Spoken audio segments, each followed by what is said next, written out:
एकेकाळी आनंदपूर नावाचे एक छोटेसे गाव होते.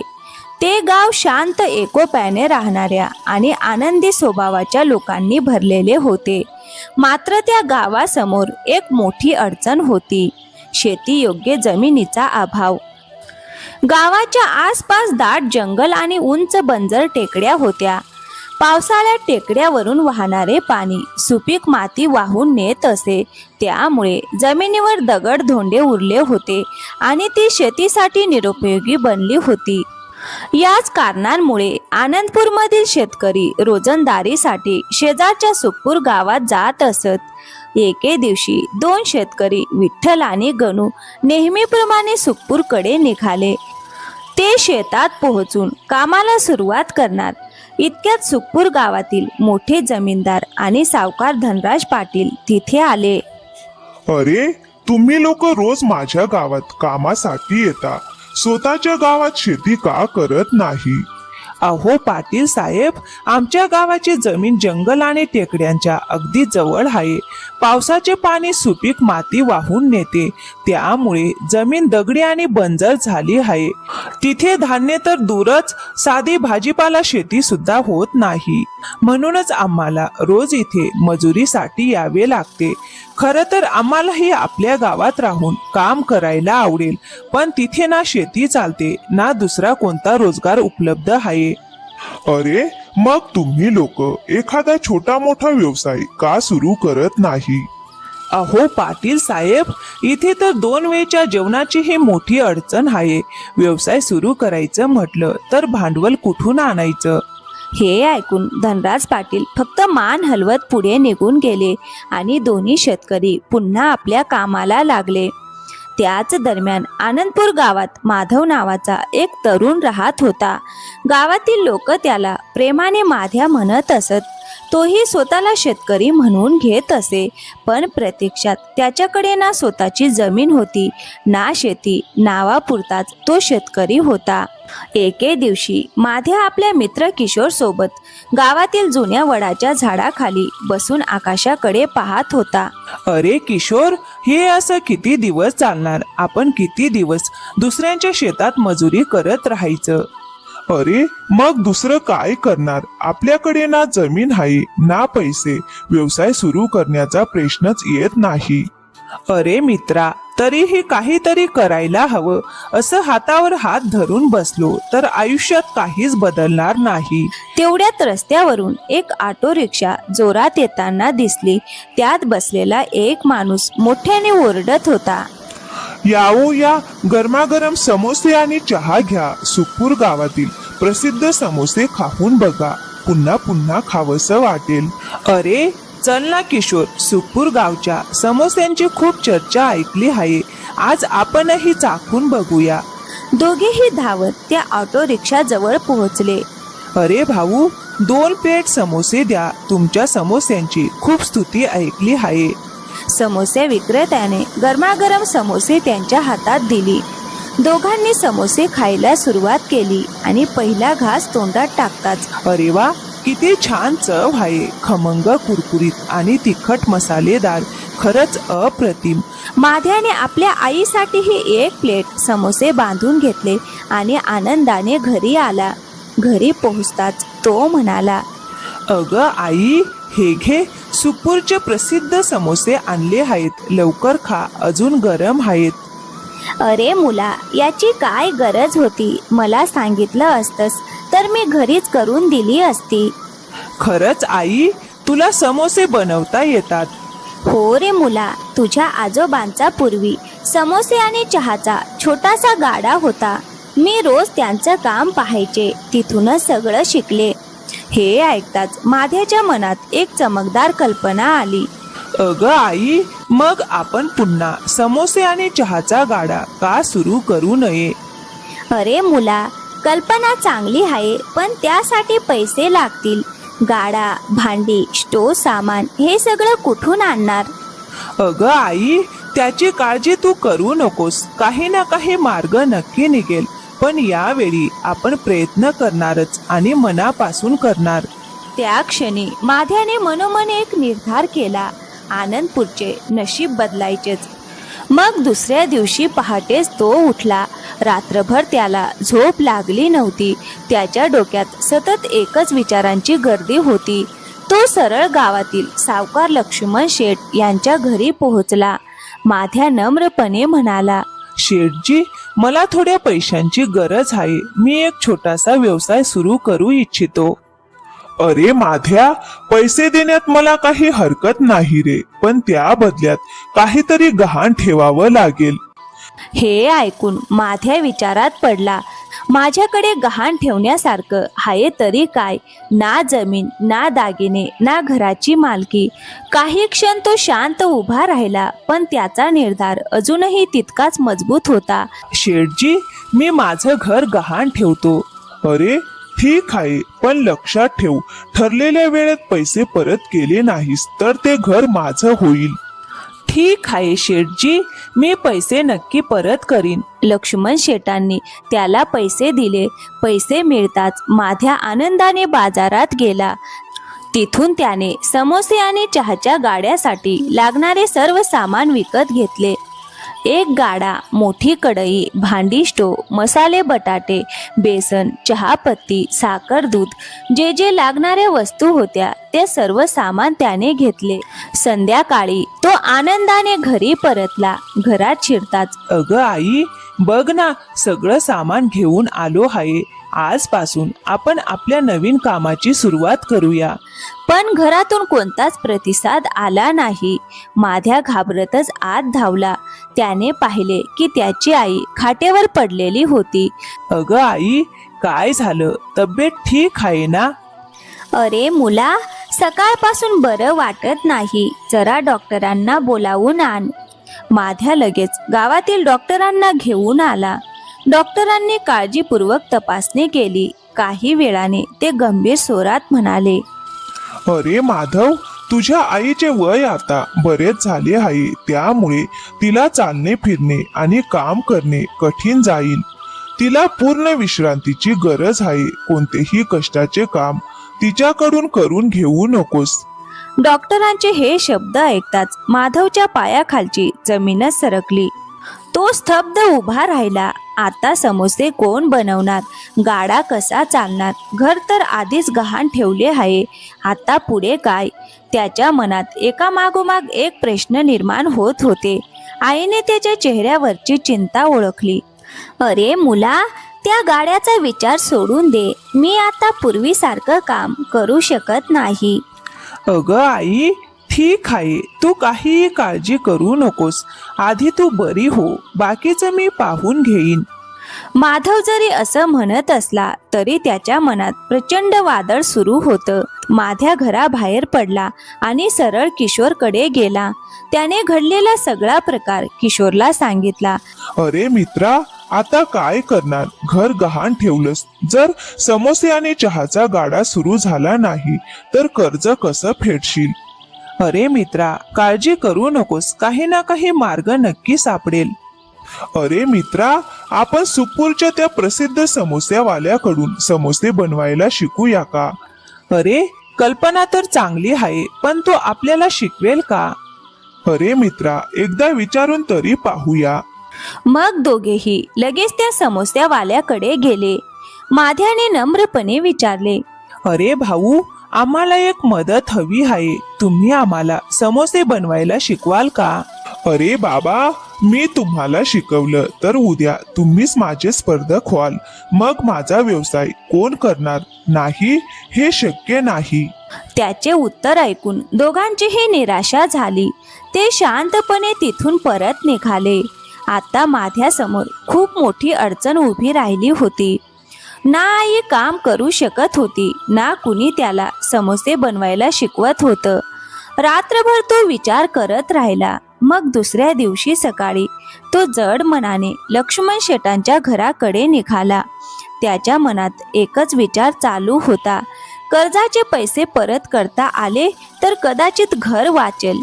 तो काही अंतर चालत गेला असेल. तेवढ्यात रस्त्याच्या कडेला असलेल्या एका जुन्या झाडाखाली त्याला थोडी गर्दी दिसली. तो तिकडे गेला. तिथे एक वृद्ध आजी बसली होती. तिच्या समोर एक टोपली ठेवलेली होती आणि 2-3 ग्राहक रांगेत उभे होते. माध्या जवळ गेला आणि टोपलीत डोकावून पाहिले. टोपलीत लहान लहान सुंदर आकाराची गरमागरम समोसे मांडलेली होती. त्याला आश्चर्य वाटले. तो नम्रपणे विचारू लागला, अगं आजी, ही कसली समोसे आहेत? मी यापूर्वी अशी कधीच पाहिली नाहीत. अरे मुला, ही साधी समोसे नाहीत. ही माझ्या खास पद्धतीने बनवलेली मसालेदार मिनी समोसे आहेत. गावातल्या लोकांना यांची खूप आवड आहे. अगं आजी, इतके छोटे समोसे? अरे मुला, ही गरिबांच्या घरातील खास खमंग समोसे आहेत. आकाराने छोटी असली तरी चवीने मोठमोठ्या पदार्थांनाही मागे टाकतात. अरे, आजी अगदी खरं सांगत आहेत. त्यांच्या हातच्या समोस्यांची चव वेगळीच आहे. आम्ही तर रोज इथूनच घेऊन जातो. अगं आजी, मलाही एक प्लेट द्या. मलाही चाखून पाहायचं आहे. अरे मुला, 10 रुपयांना 2 समोसे आणि 20 रुपयांना 5 समोसे मिळतील. किती देऊ? आजी, 10 रुपयांची द्या. आजींनी पानाच्या छोट्या ताटलीत 2 गरमागरम समोसे ठेवून त्याच्या हातात दिली. माध्याने पहिला घास घेतला आणि क्षणभर त्याचे डोळे विस्पारले. त्या समोस्याची चव अप्रतिम होती. मसाल्याचा सुगंध, खमंगपणा आणि घरगुती स्वाद. अगं आजी, हे समोसे तर सुपूरच्या प्रसिद्ध समोसेपेक्षाही जास्त चविष्ट आहेत. यात नेमकं काय आहे? अरे मुला, जेवणात घरचं प्रेम मिसळलं की साधा पदार्थ सुद्धा खास बनतो. त्यात कोणतं जादू नसतं, मनापासून केलेलं काम असतं. अगं आजी, तुम्ही मला हे समोसे बनवायला शिकवाल का? मला एक छोटासा गाडा सुरू करायचा आहे. माझ्या आयुष्याची आणि माझ्या आईची जबाबदारी माझ्यावर आहे. आजीने माधवकडे बारकाईने पाहिले. त्याच्या डोळ्यात त्यांना प्रामाणिकपणा, संघर्ष आणि मेहनतीची तयारी दिसत होती. पण निर्णय घेणे सोपे नव्हते. अरे मुला, हा निर्णय इतका सोपा नाही. मी एकटी राहत नाही. मला आधी माझ्या मुलीशी बोलावं लागेल. मुला, तू असं कर, उद्या याच वेळी इथे ये. मी माझ्या मुलीशी चर्चा करून तुला सांगते की तुला शिकवायचं की नाही. हे ऐकताच माध्याच्या मनात पुन्हा आशेचा किरण जागा झाला. कालपर्यंत ज्याने सर्व आशा सोडून दिली होती, त्याच्या मनात आज नव्या स्वप्नांची पालवी फुटू लागली होती. धन्यवाद आजी, मी उद्या नक्की येईन. असं म्हणत तो तिथून निघाला. त्याच्या पावलात आता कालची निराशा नव्हती, कारण अनेक दिवसांनी त्याला वाटत होतं की कदाचित नशीब त्याला आणखीन एक संधी देणार आहे. मग दुसऱ्या दिवशी सकाळी त्या वृद्ध आजी, ज्यांचे नाव सुमित्रा आजी होते, आपल्या छोट्याशा घरात मुलगी मंजिरी सोबत बोलत बसल्या होत्या. अगं मंजिरी, काल माधव नावाचा एक गरीब पण मेहनती मुलगा आला होता. त्याला आपल्याकडचे समोसे बनवायला शिकायचं आहे. तुला काय वाटतं, आपण त्याला शिकवावं का? अगं आई, नीट विचार करून निर्णय घे. जर आपण त्याला सगळं शिकवलं तर उद्या तो स्वतःचा गाडा सुरू करेल. मग आपले ग्राहक कमी झाले तर? अगं मुली, मग काय करू? त्याला नकार द्यायचा का?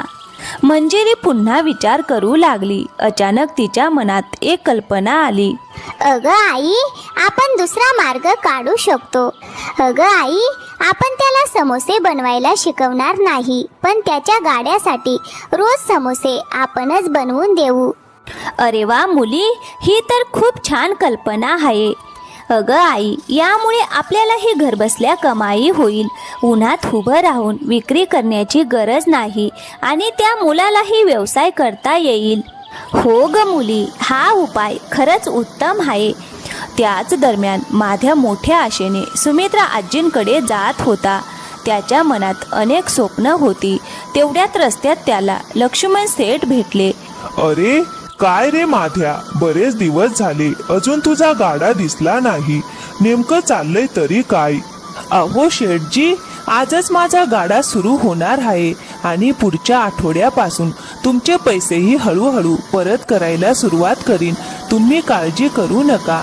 हे ऐकून लक्ष्मण सेठ थोडे आश्चर्यचकित झाले. माध्या मात्र घाईघाईने सुमित्रा आजी बसत असलेल्या झाडाजवळ पोहोचला. पण तिथे पोहोचल्यावर त्याला काहीतरी वेगळंच दिसलं. आज त्यांच्या समोर समोस्यांची टोपली नव्हती आणि ग्राहकांची गर्दीही नव्हती. माध्या आश्चर्याने म्हणाला, आजी, आज समोसे विकत नाही का? काही अडचण झाली आहे का? नाही रे मुला, आजपासून मी इथे समोसे विकायला येणार नाही. काय?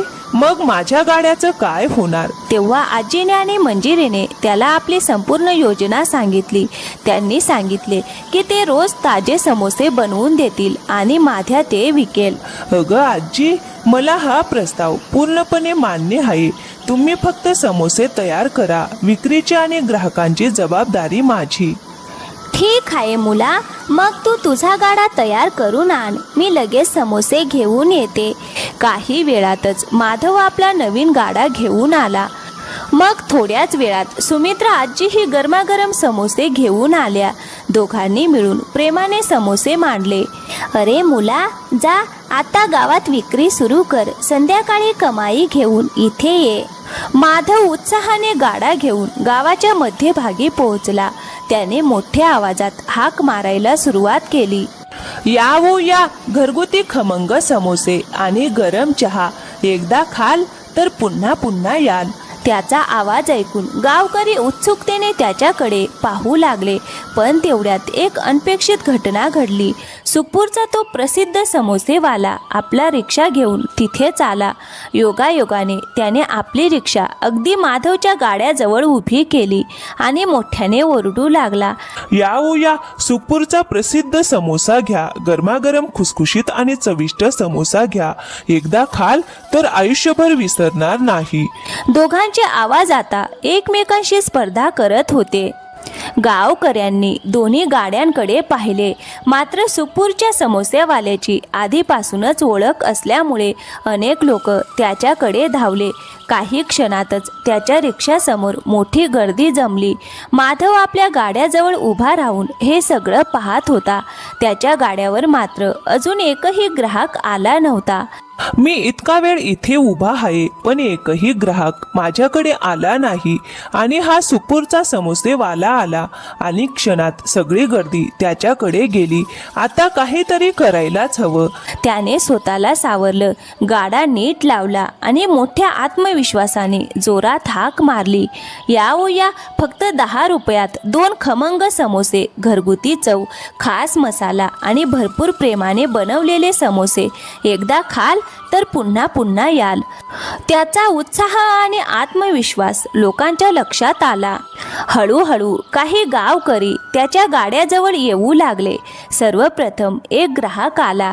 त्याने समोसे घेतले आणि चाखून पाहिले. क्षणातच त्याच्या चेहऱ्यावर आनंद उमटला. अरे वा, हे समोसे तर खूपच स्वादिष्ट आहेत.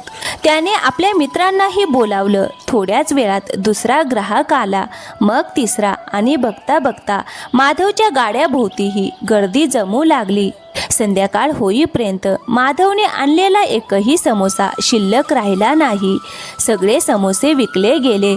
माधवच्या आनंदाला पारावार उरला नव्हता. तो कमाई घेऊन सुमित्रा आजींकडे गेला. त्याने प्रामाणिकपणे ती कमाई सुमित्रा आजींच्या हातावर ठेवली. शाबास मुला, आज तू सिद्ध करून दाखवलंस की कष्ट कधीच वाया जात नाहीत. त्या संध्याकाळी माधव आपला गाडा आवरून घरी परतला. त्याचा चेहरा आनंदाने उजळून निघाला होता. घरी आई सावित्री त्याची आतुरतेने वाट पाहत बसली होती. घरात येताच माधव आनंदाने म्हणाला, अगं आई, आज सगळे समोसे विकले गेले आणि लोक तर त्यांच्या चवीची स्तुती केल्याशिवाय थांबतच नव्हते. अरे वा मुला, तू तर कमाल करून दाखवलीस, तेही माझ्या मदतीशिवाय. मला तुझा खूप अभिमान आहे. अगं आई, तू माझ्या सोबत नव्हतीस हे खरं आहे, पण मला एक आजी भेटली, अगदी तुझ्यासारखी प्रेमळ आणि मायाळू. त्यांच्यामुळेच आपण पुन्हा उभे राहू शकलो. त्यांच्या हातच्या समोस्यांनी आपलं नशीबच बदलून टाकलं. हो मुला, चांगल्या माणसांची साथ आयुष्यात नेहमी पुढे जाण्याची ताकद देते. काही महिन्यातच माधव संपूर्ण आनंदपूर गावातील सर्वात प्रसिद्ध समोसेवाला बनला होता. त्याच्या गाड्यावरील खमंग चविष्ट आणि घरगुती चविष्ट समोसे खाण्यासाठी दूरदूरच्या गावांमधून लोक येऊ लागले होते. त्याची कीर्ती दिवसेंदिवस वाढत होती आणि त्याचबरोबर त्याच्या आयुष्यातील अंधार दूर होत उज्ज्वल भविष्याची नवी पहाट उगवत होती. माधव रोजच्या कमाईतून थोडे थोडे पैसे बाजूला काढत होता आणि नियमितपणे लक्ष्मण सेठांचे कर्ज फेडत होता. शेवटी तो दिवसही उजाडला ज्याची तो अनेक महिन्यांपासून वाट पाहत होता. माधव आनंदाने लक्ष्मण शेठांच्या घरी पोहोचला. त्याने शेवटचा हप्ता त्यांच्या हातात ठेवला आणि हसत म्हणाला, अहो शेठजी, हा तुमचा शेवटचा हप्ता. आता माझं घर पुन्हा माझं झालं. अरे माधव, तू खरोखर मेहनती आणि जिद्दी माणूस आहेस. तुझ्याकडून या गावातील अनेक लोक प्रेरणा घेतील. शाब्बास. हे ऐकून माधवच्या डोळ्यात आनंदाश्रू तरळले. अशा प्रकारे माधवला त्याच्या कष्टाचे फळ मिळाले. तर मित्रांनो, या कथेतून आपल्याला एकच शिकवण मिळते. परिस्थिती कितीही कठीण असली तरी हार मानू नये. मेहनत, आत्मविश्वास आणि योग्य लोकांची साथ मिळाली तर यशाचा मार्ग नक्की सापडतो. मार्ग दिसत नसेल तर स्वतःचा नवा मार्ग तयार करावा. तर मित्रांनो, कशी वाटली आजची कथा? आवडली असेल तर व्हिडिओला एक लाईक करा, शेअर करा आणि हो, चॅनलवर नवीन असाल तर प्लीज चॅनलला सबस्क्राईब करायला विसरू नका. थँक्यू. धन्यवाद मित्रांनो.